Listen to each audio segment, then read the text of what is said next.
For this week's First Chapter Friday, I'm going to be reading The Sherlock Society by James Ponti. This is the first of actually 11. I know I said 12 in the announcement. This is the first of 11 books I'm going to be reading that are part of the Mark Twain nominees for the 2026-2027 school year. I have not read any of these books before, but they are nominated for an award, so I have high hopes, and I recognize some of these authors, so I'm sure it's going to be good. Anyway, without further delay, here is The Sherlock Society by James Ponti. Chapter 1, Biscayne Bay.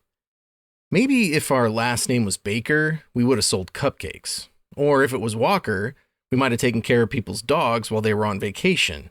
But it's Sherlock, so starting a detective agency just seemed like the thing to do. Especially compared to more traditional middle school money-making schemes like babysitting, boring, lawn mowing, sweaty, or cleaning out the attic, boring and sweaty. My name is Alex Sherlock. I'm 12 years old, and my sister Zoe is 13. We'd had enough of bratty kids and weed-filled yards and wanted something new and exciting for summer. Tempted by the lure of adventure, we jumped at the chance to become detectives. Then, 3 weeks later, we had to jump into Biscayne Bay. That's because we were passengers on a yacht that exploded. Okay, maybe we were more like stowaways than passengers, but let's not focus on that part yet. Just know that while Sweet Caroline was sinking to the ocean floor, we were clinging to floating debris and trying to figure out how to make it back to land. In every way imaginable, we were in over our heads. And as we treaded water with the acrid stench of burning fiberglass in the air, boring and sweaty suddenly didn't sound so bad. "We should have mowed lawns," I said, looking up at the plume of black smoke spiraling into the air. "You think?" Zoe responded, giving me the stink eye as she tried to wrap her arms around a cooler that was bobbing up and down in the water. "What gave it away? The explosion or the sinking ship?"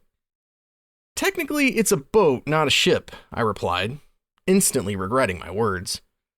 "Are you seriously correcting my vocabulary out here in the ocean?" she exclaimed. "Who are you trying to impress?" Even in this stressful situation, I couldn't help myself. "Whom?" Her face scrunched up like she was trying to stop her head from exploding, and I thought she might drown me right then and there. "Do you know what your problem is? You don't know when to—" Plonk. She was interrupted by a bright orange life vest that bopped her on the head. Another one landed right in front of me, splashing my face. "Stop arguing and put these on," our grandfather said as he dog-pedaled toward us. "You're wasting energy, and we've got real problems to solve." "Problems plural?" Zoe asked. "You mean there's something more to worry about than making it to shore without becoming shark bait?" "Sharks aren't a concern. If you run into one, all you gotta do is punch it in the snout and gouge out its eyes," he said, as if it was no big thing. "The apex predator that worries me here is your mother. She's going to blame me for this." He had a point. Even though it had been our idea to sneak onto the yacht, as the responsible adult in the room where the plan was hatched, he probably should have at least tried to talk us out of it. According to the business cards Zoe insisted we have professionally printed, Grandpa was the director of transportation and logistics for the Sherlock Society. This was a fancy way of saying he drove us around in his old-school Cadillac convertible. But Grandpa being Grandpa, he did more than just drive. He was great at problem-solving in the field. He figured out where to hide on the yacht, and often noticed things Zoe and I overlooked. "Hello, life preservers?" "What about you?" I asked, while trying to wriggle into mine.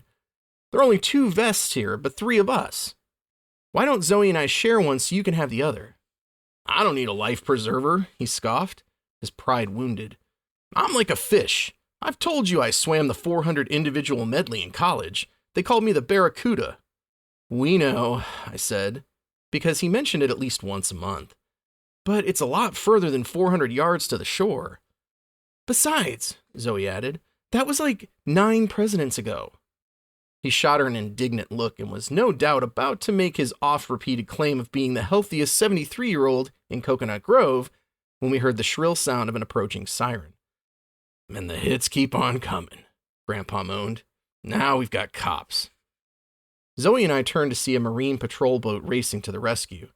We were elated, but Grandpa seemed dismayed.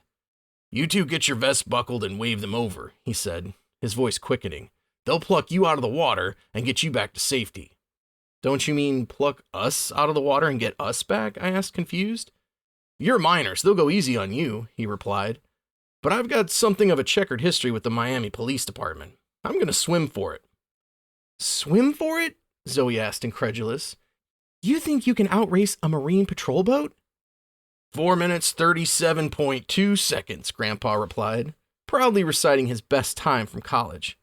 This stretch of water is the old boat race course. I'm going to speed through it just like those powerboats did when I was a kid. Before we could try to reason with him, he began swimming toward a hulking concrete grandstand known as Miami Marine Stadium. Long abandoned and covered with graffiti, it was where fans had once come out to watch boat races. Powerboat? Zoe called out to him. More like pedal boat. He gurgled back an unintelligible retort and kept on swimming. As the police neared the wreckage, we got their attention by waving our arms and blowing on whistles attached to the life vests. There were 2 officers on board, Sanchez and Del Castillo. I know their names because our mother made us send each of them thank you notes for saving our lives, as well as handwritten 300-word essays titled, I promise not to be stupid around the water again. Sanchez was driving. As they got close, she put the engine on idle as Del Castillo leaned over the side and reached out to us with a long pole called a boat hook. Are either of you hurt? He asked. No, Zoe answered as we grabbed it, and he pulled us in. We're fine, no injuries. Sanchez came over to help. What about the others? Is anyone still on board? They escaped on jet skis right before the explosion, I answered. It's just us. The officer shared a confused look, and Del Castillo asked, Why'd they leave you? They may not have realized we were on board, I admitted sheepishly, not wanting to delve too deeply into the Pandora's box of our stowaway status. It's complicated.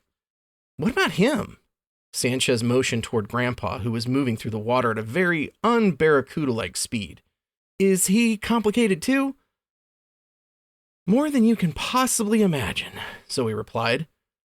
Once we were on board, they ran us through a quick battery of tests to make sure we weren't in shock and didn't have concussions. Then they began what was undoubtedly the slowest chase in the history of the Miami Police Department. We puttered alongside Grandpa until he finally gave up his swim for freedom and raised his arms in surrender. He'd only made it about 150 yards, not even half the distance he swam in college and nowhere close to reaching the stadium. After receiving some emergency oxygen and chugging a bottle of Gatorade, he managed to catch his breath long enough to proclaim, We answer no questions without our attorney present. He started to say something else, but instead decided to lie down on a padded bench and stay quiet.